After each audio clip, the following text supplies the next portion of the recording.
All right, guys, it is time for the Prep Spotlight presented by Jacobs Insurance Agency, local, independent, and trusted. We'll start at our alma mater in D5 district semifinal action. Corunna at home took care of Flint Hamady 35-8. Cavaliers started slow, made some halftime adjustments, and will be making their fifth straight district championship appearance. They had great balance on the ground as Cade Minton had 85 yards. Ruger Zeman finished with 74 yards and a touchdown on the ground. And quarterback Caden Cowdery finished with 67 yards and a TD run. Also, Sully Martin had a touchdown catch, and Dane the Demon Zeman led the defense with 9 tackles.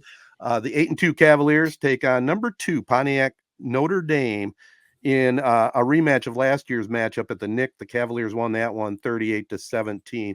The Irish last week opened up the playoffs with a 49-19 win over 3-7 Williamston. That's what they finished, 3-7. But Joe Smith playoffs, get the sweatshirts. Yep. Joe Smith came out of the booth. You get the Ted. You get the playoff sweatshirts, but you don't even want to put your record on there. No. Oh, they're repping that around school today. They're repping that. I was going to say Joe Smith came out of the booth, ran for 107 yards and a couple TDs for Notre Dame. What's the total tape on this game? What I know you're going to be third booth in it. What do you think? I think Cavaliers have a shot. You know, obviously, if you look at the matchups on who they've played, the offense scoring stats, and you do have a team with just a hair more points, Notre Dame, than Corunna. If Corunna was 100% healthy, I'd say, you know, they'd have a really, really good chance. But I think Notre Dame, you got to go with a favorite. But Cavaliers, if they show up to play and hit and play like they did in the second half against Hamady, they got a shot. Yeah, I saw we posted one of a social media account that we follow, Flint Prep Fan. He does a pretty good job with the Flint area football games, but he posted a little graphic of the scoring differential and, you know, a couple things like that. And so one of our listeners commented and said, Corunna can't fall behind early. And that's probably true in any playoff game, but it does seem like maybe, you know, on the road against a heavy favorite in Notre Dame Prep, Corunna don't fall behind 14 or something like that early. No, it's like that is football in its essence, but it's also like I could see Corunna winning this game. I could see Corunna losing by 5 touchdowns because of what you said. It's important.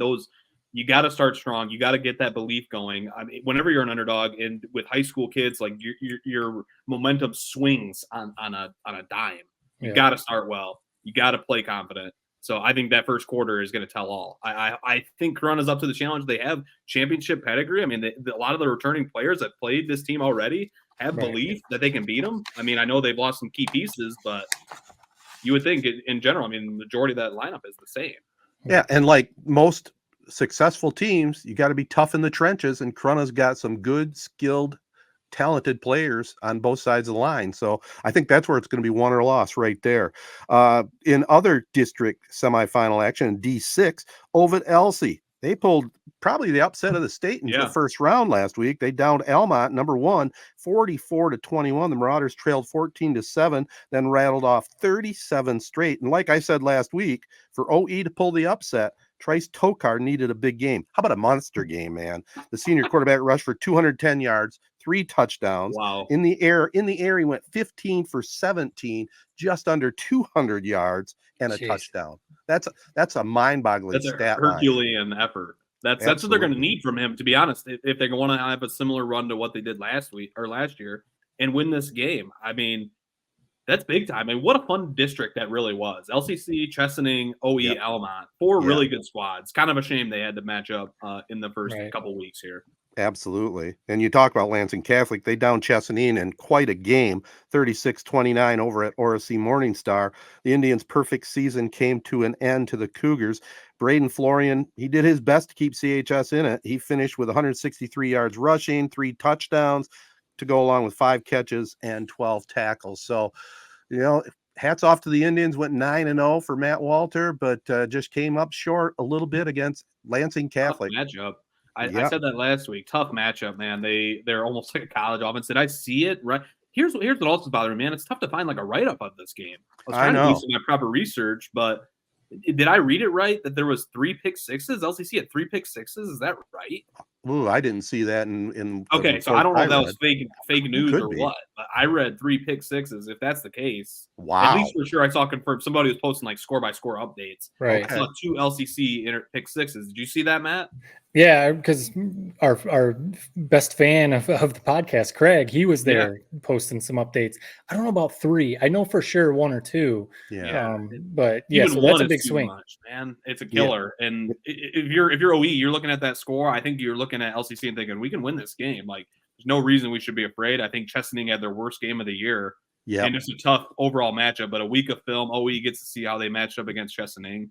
I think I'd be feeling good if I was an OE fan heading into this game. Yep. Of course, the Corunna game will be on Z92.5, and the Ovid Elsie game will be on WOES 91.3. So look it up online if you're interested in following the Marauders. Also in D8 district semifinal, Fowler, number 1 team in D8, down Reese 48-12. Talk about stat line, fellers. Ford Phillips ran for 175 yards and 5 touchdowns to go along with an 85-yard kickoff return. So 6 touchdowns. Some of these stats you can't make up, man. It really is unbelievable. That's a hell of a game. That sure is. Here a little more close locally, Morris in 8-man football down Portland St. Patrick got a little revenge from their only loss on the season. Joel Fisher and Wyatt Cartier both rushed for over 125 yards for Kendall Crockett's crew. Sophomore DB Wyatt Valentine got his school record 9th interception to lead the D. That's pretty impressive right there, man. You know how I like interceptions. It really can turn a game around. I mean, we've been watching that with the Lions, some of their key picks they've had this year.